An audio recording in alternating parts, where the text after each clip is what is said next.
EVM बंद करा, बंद करा, बंद करा। ईवीएम तानाशाही नहीं चलेगी, नहीं चलेगी, नहीं चलेगी, ईवीएम तानाशाही नहीं चलेगी, नहीं चलेगी, नहीं चलेगी। ईवीएम बंद करा, बंद करा, बंद करा, ईवीएम बंद करा, बंद करा, बंद करा। बॅलेट पेपरवरती निवडणुका घ्या, निवडणूक घ्या, निवडणूक घ्या, बॅलेट पेपरवरती निवडणुका घ्या, निवडणूक घ्या, निवडणूक घ्या। ईवीएम बंद करा, बंद करा, बंद करा। ईवीएम की तानाशाही नहीं चलणार, नहीं चलना, नहीं चलना। देश बचाओ, ईवीएम हटव। देश बचाओ। आपल्या देशामध्ये ईव्हीएमच्या घोटाळ्यामुळे, ईव्हीएमच्या चुकीच्या उपयोगामुळे चुकीचं सरकार येऊन व्यक्ती स्वातंत्र्याचं हरण या देशामध्ये सुरू झालेलं आहे। व्यक्तींचे जे काही अधिकार आहे, हक्क आहे, त्यावरती इथली जी काही हुकुमशाही व्यवस्था आहे ती गदा आणण्याचा प्रयत्न करत आहे। असल्या हुकुमशाही व्यवस्थेला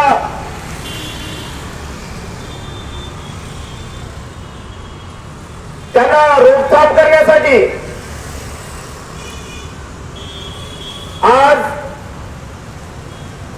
फुले शाहू आंबेडकरी आणि क्रांतिकारी महापुरुषांच्या विचाराने ओतप्रोत असलेले जे काही जनता आहे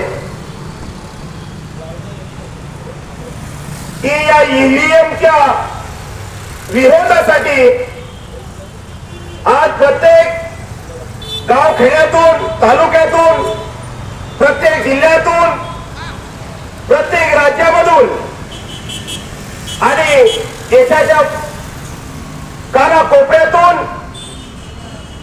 ईव्हीएमच्या विरोधामध्ये आंदोलनात्मक भूमिका घेण्यात येत आहे।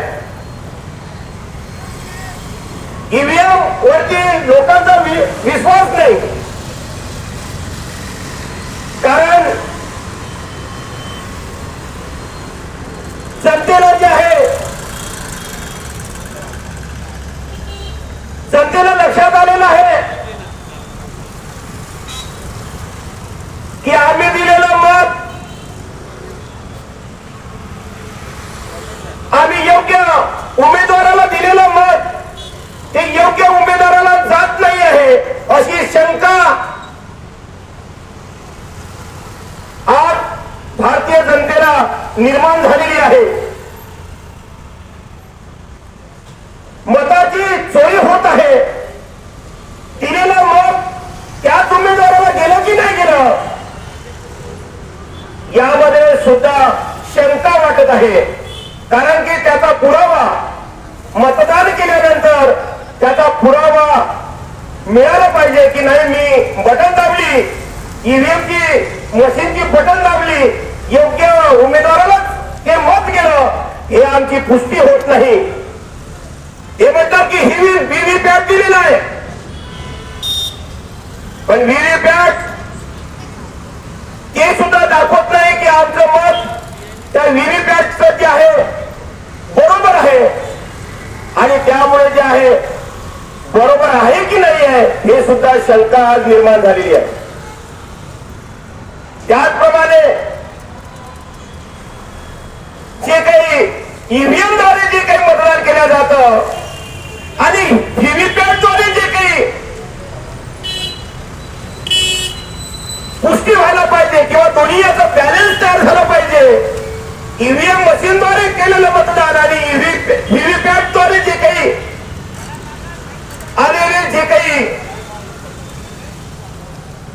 पर्ची आहे त्या पर्च्यांचं बॅलन्स म्हणजे ज्या ईव्हीएम मशीनद्वारे आणि जे काही व्हीव्हीपॅटचं जे काही बॅलन्स आहे संख्यांचं मतांचं ते बॅलन्स सुद्धा बरोबर येत नाही। म्हणजे या देशामध्ये काँग्रेसने ईव्हीएम मशीन आणली, काँग्रेसनेही त्यामध्ये धोकाधडी केलेली आहे, आणि त्यानंतर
मतपत्रिकेवरती मतपत्रिकेवरती घेण्यात यावं अशी आमच्या नागपूरवासियांचीच नाही तर प्रत्येक भारतातील प्रत्येक नागरिकांची जी आहे ही मागणी आहे.